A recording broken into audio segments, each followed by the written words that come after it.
to the ginger chef. So now we're going to add some butter to our sausages. And that's just going to give it a nice... Francois! Francois! Francois! Francois! It's time!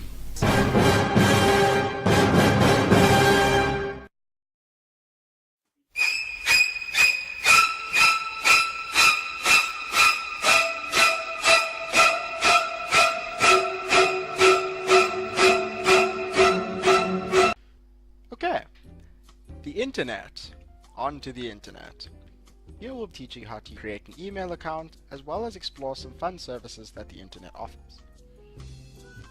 There are many different ways to connect to the internet, such as LAN through the Ethernet port of your computer, 3G with a USB dongle that looks a little bit like a flash drive, and Wi-Fi, which is basically wireless internet throughout a specific location. Now, to use the internet, you must first be connected in one of the ways we've just mentioned, and secondly, you would need to open a browser. Now, a browser is a program for your computer that's specifically designed to use the internet to display web pages. Now, there are a number of browsers you can choose from, such as Microsoft's Internet Explorer, Mozilla's Firefox, and Google's Chrome. For the purposes of this demonstration, we'll be using Mozilla Firefox. Once Firefox opens, you'll be greeted by a start page. When most browsers open, the start page is a search engine. You can see we'll be using Google's search engine as it's one of the most widely used search engines on the planet. But into search later. Firstly, we'll be learning how to create an email account. Luckily, Google is able to create an email service for you called Gmail. To create a Gmail account, we simply navigate to the top right hand corner of the web page and select Gmail. Once you click this, you will be asked to sign into Gmail. Now, Gmail is a Google product, and Google, being the large corporation that it is, has many different services that it offers. These can be seen at the bottom of the web page. There'll be Google Search, Gmail, Google Drive, YouTube, Google Maps, Google Play, and Google+. It's a lot of Googles. For the purposes of this demonstration, firstly we're going to create an account. So to do this, we just click on Create an Account. Once you click on this, you will be greeted by a form. Now all you need to do is fill in this form and you'll be able to create your account. So you'll need a first name, a last name,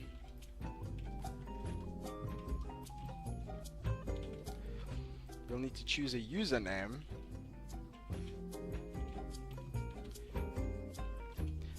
this username will also serve as your email address provided it's not taken. Then you'll need a super secret password that will let you access your email account.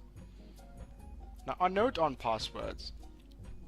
Passwords are secret combinations of letters and numbers and characters that you use to access private accounts. It's very important that you never tell your password to anybody and that your password be very strong so that nobody can guess it. So at this stage it would be important to use a mixture of letters, numbers, and special characters.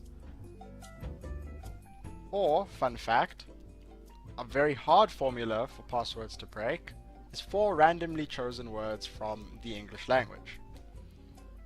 This method is one of the better ones because now your password is easier to remember. For example, correct horse battery staple. In this case, we'll enter our own secret password and confirm this password. Then you enter a few more details such as your birthday, gender, a telephone number, and you'll have to fill in the verification field to prove that you are not in fact a robot. Once all this is done, you can select next step. Once you finally make it through the first form, you'll be greeted by a welcome message confirming that your account has been created. You'll automatically be signed into your account, If you've already created a Google account, signing in is as simple as entering your email address and password and clicking the sign in button. Upon your first sign in, you'll be greeted by a helpful security message that gives you a useful interface for making sure that your password can be protected and so that nobody can access your email account that doesn't need to. Common measures taken would be entering your phone number so that Google can SMS you if any suspicious activity happens on your account. Another common security tip is a recovery email address. This is usually the address of somebody that you trust that can be emailed with your details in case you forget yours. Once done completing these forms, simply click the Done button.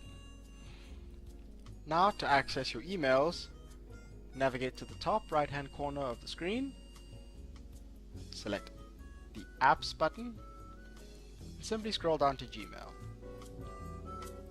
And as you can see, after a very fancy presentation from Google, you will be greeted by your inbox. Here you'll be able to notice all of the mail that you've been sent, and from here you'll be able to send mails to others and communicate with people all over the world. Another fun application that the internet offers is known as cloud storage. Now, common storage methods exist, such as flash drives, but what if you've forgotten your flash drive? There is such a service called Dropbox. Simply navigate it to by clicking on your address bar in the top of the screen, typing dropbox.com, and pressing enter. Your browser will now search the internet for the dropbox.com webpage and load it in front of your screen. Once your browser has found the webpage, you'll be greeted with the Dropbox homepage. As usual, if you do not have an account, you will need to click the sign up button. You'll have to enter your details, such as first and last name. You can use the email address you've just created, and once again you'll need a super secret password. You'll also need to agree to the terms and conditions and click sign up one last time. While Dropbox offers multiple plans for storage, it's recommended that you simply click Dropbox Basic, which gives you 2 GB of free storage on the internet. What this means is you'll be able to upload and download files from anywhere. Once Dropbox is finished loading, it'll ask you to upload your first file. Do this by simply clicking the Upload a File button, followed by the Choose Files button. In this tutorial, we'll upload the cool document that we created in our Microsoft Word tutorial. Navigate to this document and click Open. As you can see, our document now exists within Dropbox, and we can download it from anywhere on the internet. Next, we'll go into another service, also offered by Google, known as Maps. A good way to access Google services is from the Google homepage itself. Navigate to the Apps menu in the top right hand corner. Scroll down and select Maps. Once Maps loads, you will be given a map of the entire world, or more specifically, a map zoomed in on your location. Zooming out, using the buttons in the bottom right corner, or the mouse wheel, will reveal the size of the entire planet. A helpful feature of Google Maps would be to get directions. For example, if I wanted to know how to get from Pretoria to Johannesburg, I would simply need to click on the top left-hand search bar and type Pretoria. Once the location is loaded, we'll need to click Directions and choose our starting point. So instead of Pretoria to Johannesburg, we can choose Johannesburg to Pretoria. As you can see, a useful map has now been created for us, and we can also view all the steps necessary.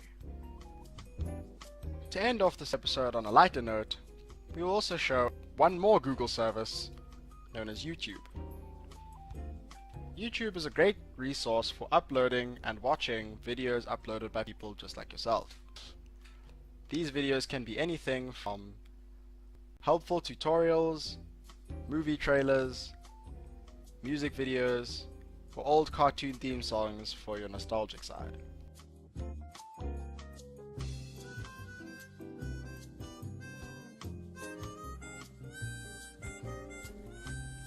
To view a video, we simply click it, and the video will load and play.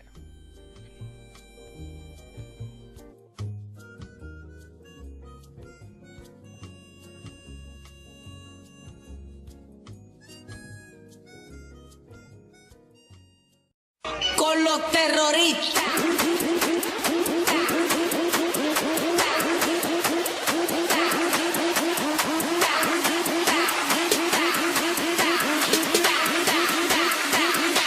They do the Harlem Shake.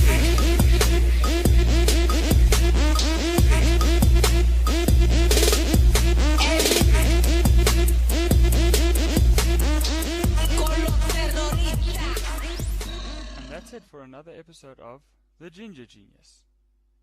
Join us next time for the very last episode. Oh! We felt like ending off with an episode on security and malware. Well, that's it for this episode of The Ginger Genius. Join us next time for another episode. Remember, the F5 key is not the only thing refreshing. Or am I?